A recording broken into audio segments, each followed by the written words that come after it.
Yes people, what is going on? Balik lagi dengan gue Widi Sasongko di Fans Channel Bola Timnas Indonesia. Preview jelang melawan laga Cina di Stadion Qingdao. Apakah Indonesia bisa memanfaatkan faktor non-teknis ini untuk menang? Mari kita simak bareng-bareng. Oke teman-teman, semoga kita semua dalam lindungan Allah Subhanahu wa Ta'ala, sehat selalu dan rezeki berlimpah, amin. Baik, di channel saya tidak akan membahas terkait tactical, kemudian formasi apa yang harus dipakai, kemudian cara bermain bagaimana. Tetapi saya ingin membahas lebih dari faktor non-teknis ini yang bisa membawa timnas Indonesia meraih kemenangan perdana ketika akan menghadapi China di Stadion Qingdao. Oke, gak pakai lama-lama. Yang pertama saya ingin menyebut terkait faktor cuaca di Stadion Qingdao atau di kota Qingdao di Cina itu, whatever itu, mereka memiliki suhu atau iklim 17 derajat Celcius.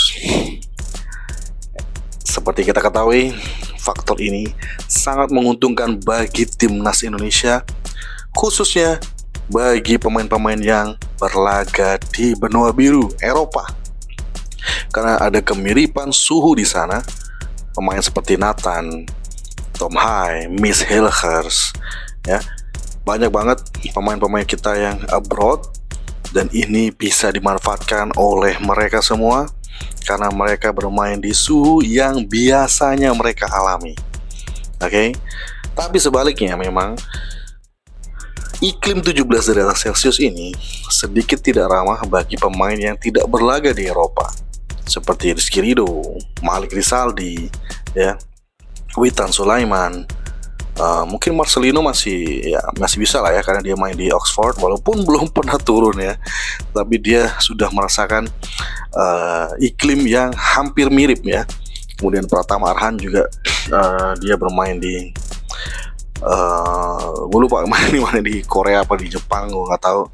Yang jelas dia bermain di luar Indonesia, dan ini kenapa saya bilang sangat penting dan menguntungkan bagi Indonesia, karena kondisi cuaca seperti ini sangat bisa memberikan stamina berlebih ya bagi pemain-pemain yang dari benua Eropa ini untuk tidak kehabisan tenaga di menit 70 atau 60 ya. Contoh Tom Hai selalu kepanasan, bahkan kita nggak lihat Calvin Verdong yang biasanya dia itu mainnya naik turun ya.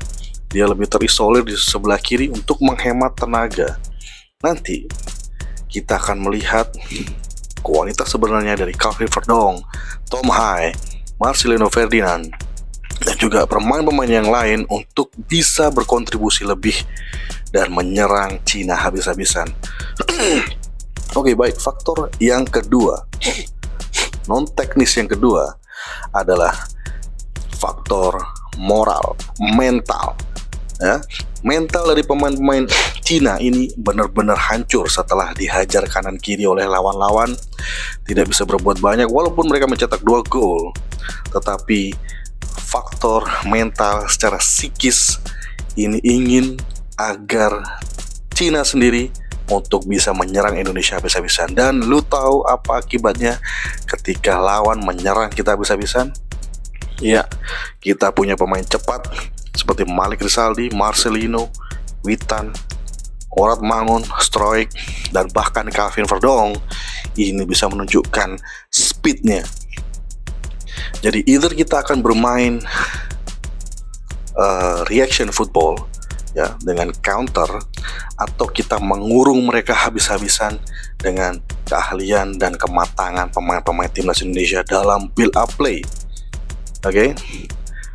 Jadi faktor terkait moral, mental, psikis dari timnas Cina ini sangat berpengaruh dan menguntungkan bagi timnas Indonesia. Faktor yang ketiga adalah faktor kebugaran. Kita ketahui timnas Cina berlaga di Australia, sehingga mereka harus pulang lebih jauh ya, karena mereka sendiri yang memilih stadion Qingdao di kota Qingdao ya, sehingga perjalanan mereka untuk terbang dari Australia ke China ini sedikit lebih lama daripada timnas Indonesia yang sudah tiba duluan, walaupun sudah dari Bahrain, karena kita mencarter pesawat khusus untuk timnas Indonesia. Salut buat PSSI dan Pak Erick Thohir. Baik, dari 3 hal ini kita bisa memanfaatkan dan memetik kemenangan setelah 37 tahun kita tidak pernah menang melawan China. Terakhir kita menang di tahun 1987 di Piala Raja Kings Cup. Apakah memori tahun 87 itu bisa terulang? Tentu saja. Kita harus optimis, dukung dan doakan. Oke, itu dulu preview jelang lawan China, dan mari kita berdoa.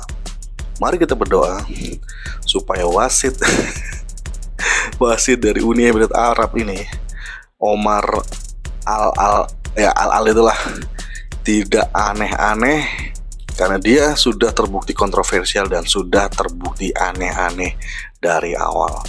Oke, semoga dia netral, tidak ada kepentingan apapun, baik membela Cina maupun timnas Indonesia, sehingga pertandingan bisa berjalan dengan baik dan fair play, dan bismillah kita menang. Karena kemenangan akan merubah dan membuka jalan timnas Indonesia untuk melaju ke round berikutnya. Saya Widi Sasongko undur diri. Kita ketemu lagi di video saya berikutnya. Salam sepak bola.